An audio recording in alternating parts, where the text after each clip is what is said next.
They crash onto my property like they're filming a low-budget cop drama and barking charges straight into my face. I knew they weren't polite the moment I saw their boots, but instead of confronting them, I waited. Not because I was afraid, but because some things work better on camera, especially when you know exactly how many statutes are being violated. Because the gate broke, the law didn't. If you've ever dealt with power-hungry neighbors or HOA bullies who think they can push you around, you'll understand exactly how satisfying this story gets. Let me take you back to where it all started. My name is Marcus Thompson, and at 65, I thought I'd earned the right to live quietly. After serving 2 terms as Texas Attorney General from 2005 to 2015, handling everything from corporate fraud to municipal corruption, I retired to this beautiful ranch outside Austin. My wife Sarah had passed 3 years earlier, and the ranch became my sanctuary where I could tend to my horses, read legal thrillers, and enjoy the peace I'd never had during my decades in public service. The trouble started when Linda Hartwell moved into the Sunset Ridge development next door. At 45, Linda was a former marketing executive who had discovered her true calling in wielding the power of a homeowners association presidency. She had perfectly styled blonde hair, drove a white BMW, and treated the HOA rule book like it was constitutional law. To my neighbors, I was just that quiet, retired guy with the horses who preferred to keep to himself. I hadn't told anyone about my background because, frankly, I was tired of being the former attorney general at every barbecue and block party. Sunset Ridge was a typical middle-class development built 5 years ago, with cookie-cutter houses and manicured lawns.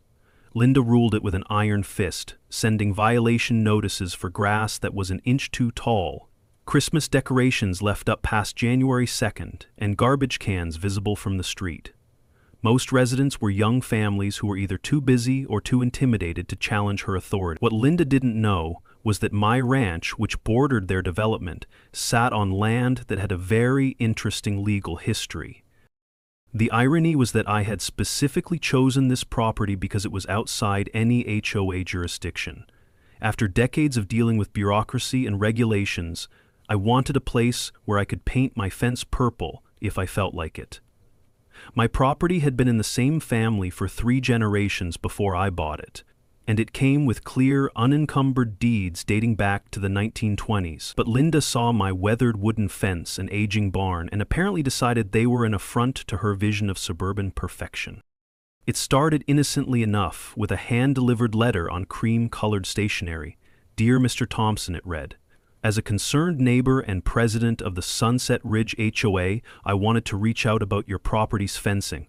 While I understand your land predates our development, the current state of your perimeter fencing significantly impacts property values in our community. Would you consider updating to a more modern, uniform appearance?" It was signed with a flourish. Linda Hartwell, HOA President. I wrote back politely, explaining that my property was not subject to HOA regulations and that the fence, while weathered, was structurally sound and historically appropriate for a working ranch. I thought that would be the end of it.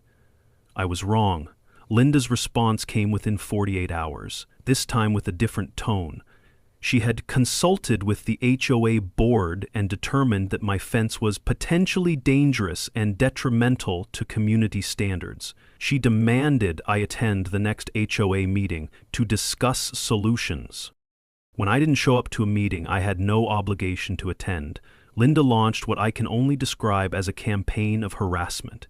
She organized community walks that somehow always ended up along my fence line, with groups of residents taking photos and shaking their heads disapprovingly. She started a social media page called Sunset Ridge Community Concerns, where she posted daily updates about the deteriorating property conditions affecting their neighborhood. She even hired a private investigator to research my background, though apparently he wasn't very good at his job. The harassment escalated when Linda discovered that several of my horses liked to graze near the fence line where they could see the neighborhood kids. She convinced herself and her followers that my animals were menacing and potentially dangerous to children. Never mind that these were gentle quarter horses that had been around kids their entire lives. Linda started filing complaints with the county about unsafe animal conditions and potential zoning violation. Each complaint was investigated and dismissed, but it meant county inspectors tramping around my property every few weeks. By the fourth week, Linda had crossed a line that I recognized from my years in law enforcement. She had started making false reports to authorities, claiming I was operating an illegal commercial stable and violating noise ordinances with non-existent machinery. When the sheriff's deputies arrived to investigate these bogus complaints, they were always professional and apologetic. "Sorry, Mr. Thompson," Deputy Rodriguez said during the third visit. "We know these calls are nonsense, but we have to respond to every complaint." That's when I decided to start documenting everything. I installed security cameras around the property and began keeping detailed records of every interaction, every fake complaint, and every escalating attempt at intimidation. Linda's masterstroke came on a Tuesday morning in late October. I later learned she had spent weeks planning what she called her final solution to the Marcus problem. She had discovered that you could buy realistic-looking police uniforms online and rent cars to outfit with fake decals. She found 3 out-of-work actors through an online casting service, paying them $200 each to play police officers for what she told them was a prank video for social media. The plan was simple in its audacity. The fake cops would arrive at my ranch, arrest me for violating a fictional court order related to HOA regulations, and she would live stream the entire thing to prove to her followers that she had the authority and connections to enforce her will. She had even prepared fake legal documents complete with forged letterhead from the county courthouse claiming I had been ordered to comply with HOA regulations or face arrest. What Linda didn't count on was that after 30 years in law enforcement and legal practice, I could spot fake cops from 100 yards away.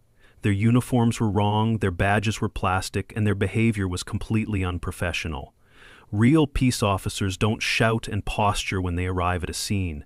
They assess the situation, identify themselves properly, and follow established protocols. These clowns came screeching up my driveway like they were auditioning for a bad action movie. I watched them park and knew immediately what I was dealing with. The lead officer was wearing a uniform shirt that said police in the wrong font. His badge was pinned crooked, and he kept looking over at Linda's white BMW parked down the road, where she was obviously recording everything. The other 2 looked nervous and kept checking their phones, probably Googling what they were supposed to do next. I had to admire Linda's creativity, even as I prepared to teach her a lesson about the difference between real authority and the kind you can buy on the internet. When the lead fake cop swaggered up to my porch and announced I was under arrest, I stood up slowly and smiled.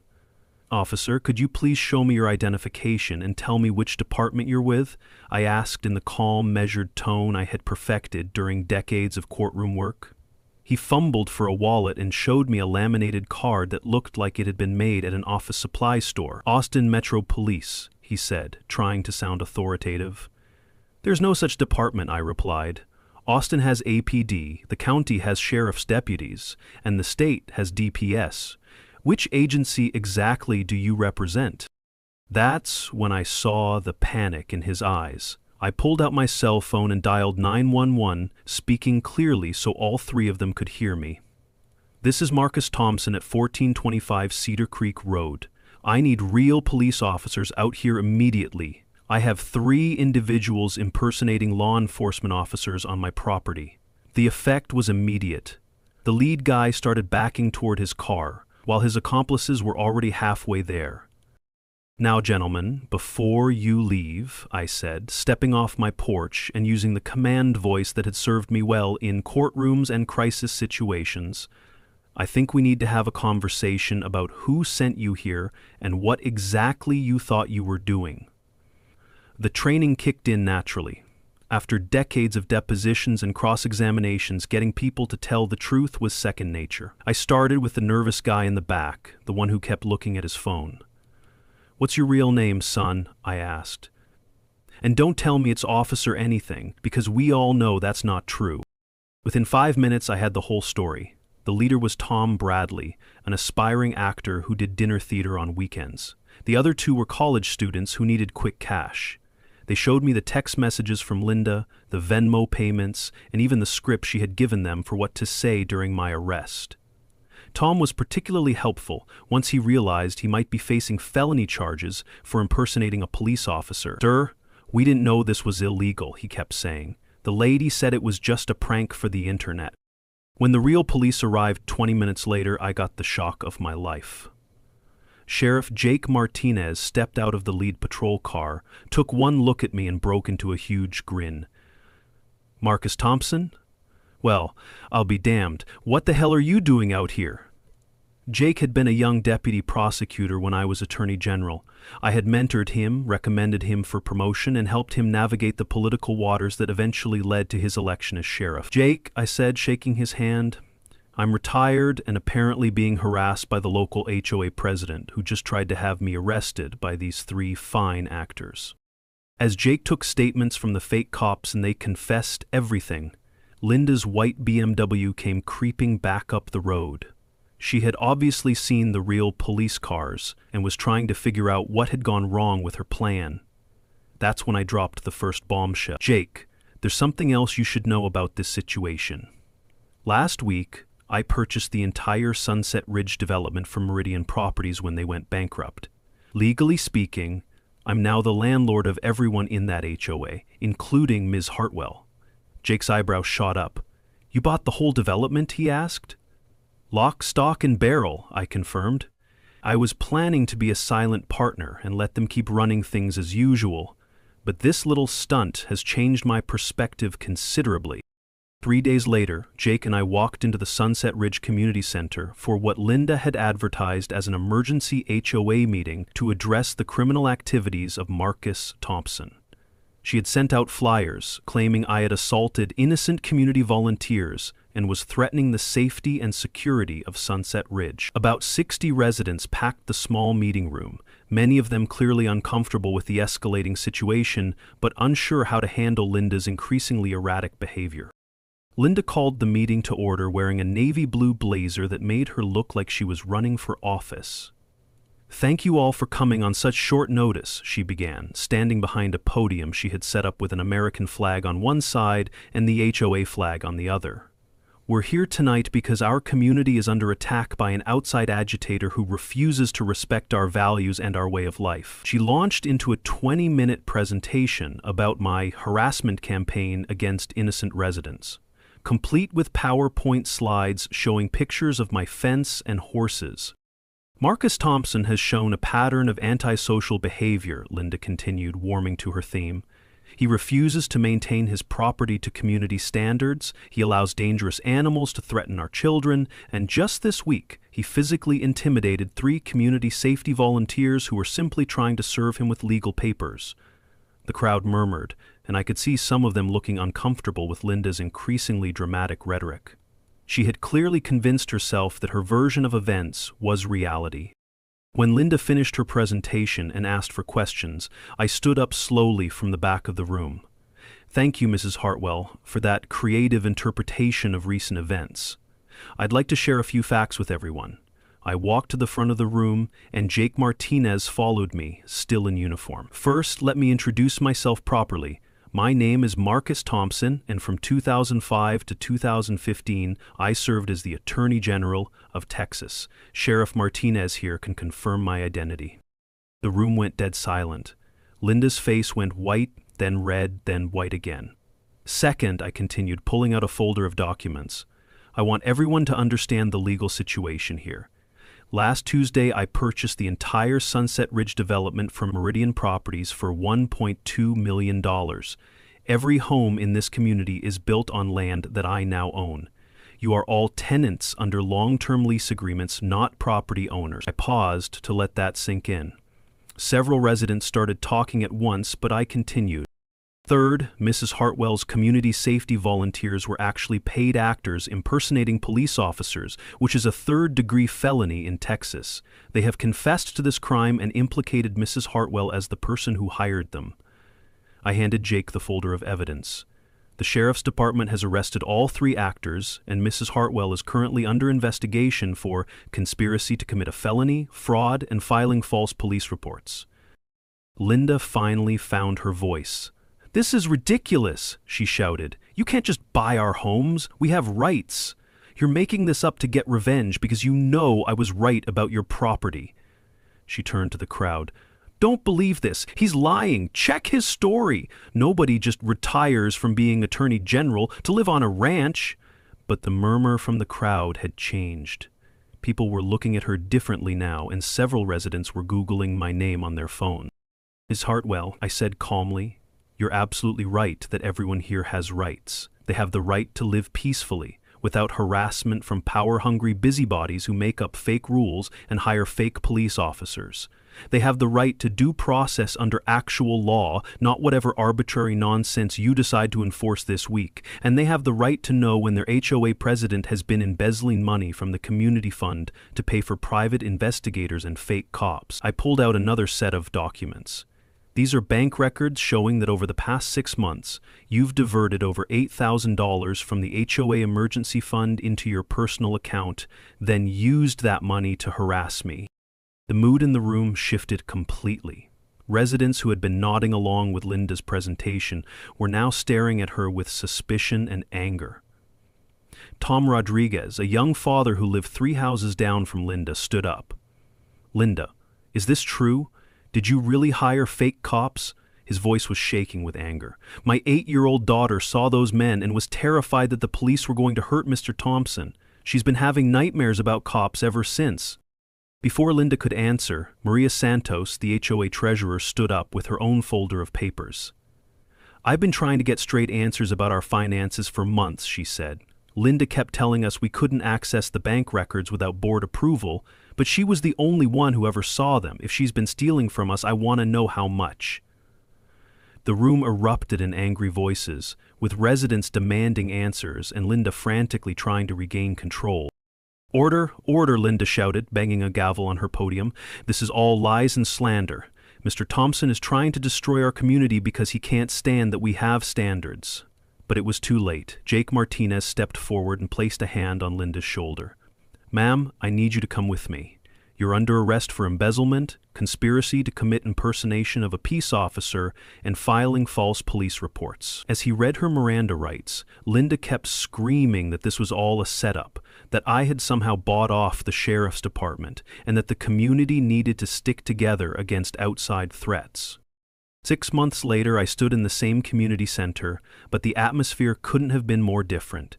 The residents had elected a new board of directors, implemented transparent financial procedures, and completely rewrote their governing documents with input from everyone in the community. Linda had pleaded guilty to all charges and received 18 months of supervised probation, 200 hours of community service, and an order to repay all the money she had stolen plus interest. Most importantly, she had moved out of Sunset Ridge entirely, selling her house to a young couple with twins who were thrilled to join a community where they could actually afford the HOA fees now that they weren't subsidizing Linda's private investigator and fake police budgets. Her ex-husband Dave had filed for divorce within a month of her arrest, telling anyone who would listen that he was, finally, free from the neighborhood dictator. As the newly appointed honorary advisor to the Sunset Ridge Community Association, I didn't want a title. I wanted to help people rebuild something real, something just. So we started simple. I suggested monthly sessions called Coffee with the Counselor. The idea was straightforward, open dialogue.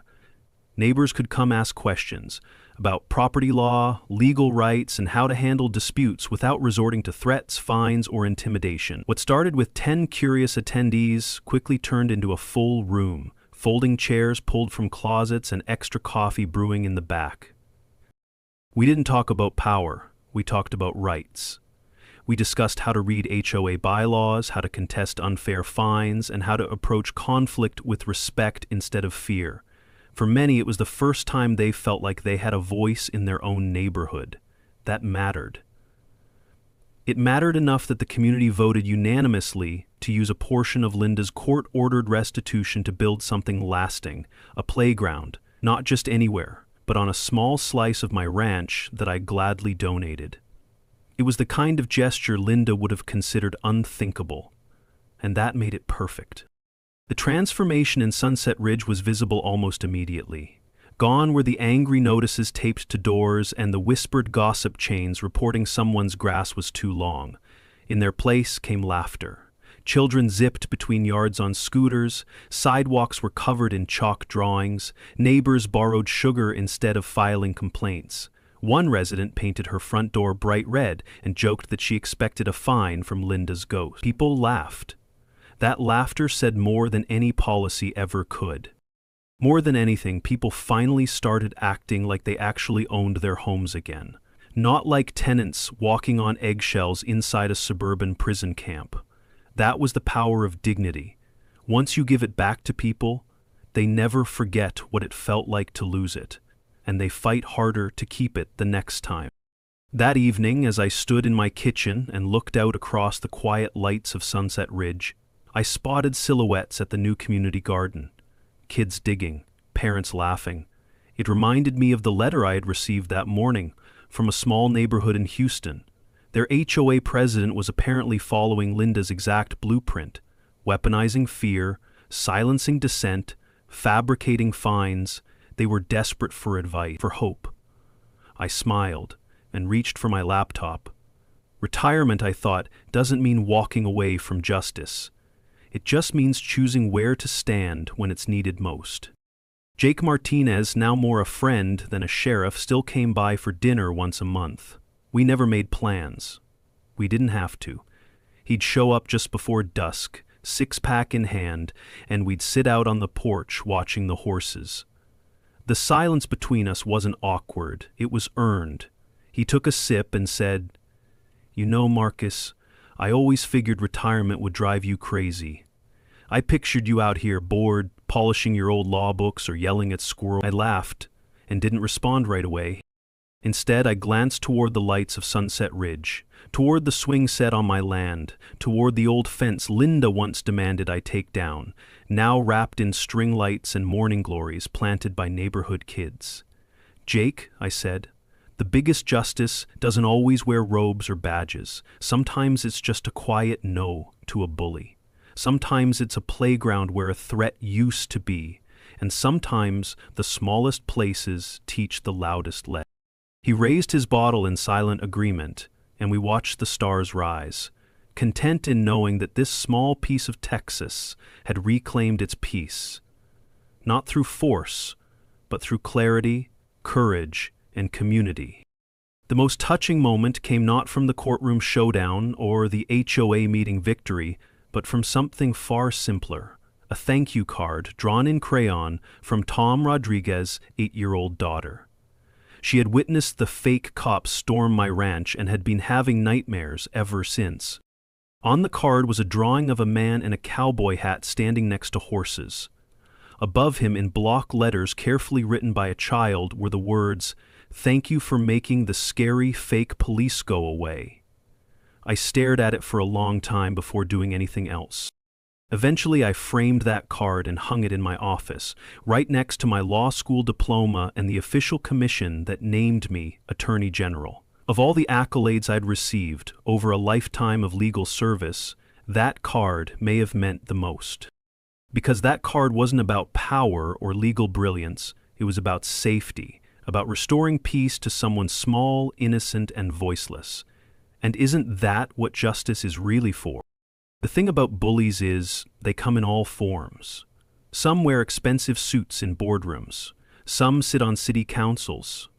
Some, like Linda Hartwell, run HOAs like personal empires. But they all rely on the same thing. They count on people being too busy, too stressed, or too alone to fight back. They thrive on intimidation, paperwork, and empty authority, and most of the time they get away with it. Until they don't. When someone finally stands up, with the right knowledge, resources, and just enough stubborn grit, bullies fold. They collapse like cheap patio chairs in a Texas thunderstorm. I've seen it happen again and again. Linda learned that the hard way, and 60 families in Sunset Ridge learned something just as powerful, that they never had to live in fear of people who confuse small authority with real power. Justice doesn't always show up wearing a robe or a badge. Sometimes it wears jeans, boots, and a quiet look of resolve. Sometimes it sits on a porch beside a barn, holding a cup of coffee and waiting for someone to cross a line. Sometimes justice means filing charges, sometimes it means rewriting HOA bylaws, and sometimes it means looking a bully in the eye and saying, "Not today." That's the kind of justice Sunset Ridge needed. It wasn't loud, it wasn't flashy, but it was real and it worked. And when justice is done right, it doesn't just punish the guilty. It reminds the innocent that they're not alone, that someone still stands up when it matters. Because the truth is, titles don't make someone powerful, courage does. And when courage is combined with clarity and community, it becomes unstoppable. That crayon drawing on my wall reminds me of that every day. It doesn't look like a trophy, but to me, it's the highest honor I've ever earned, and the most honest one.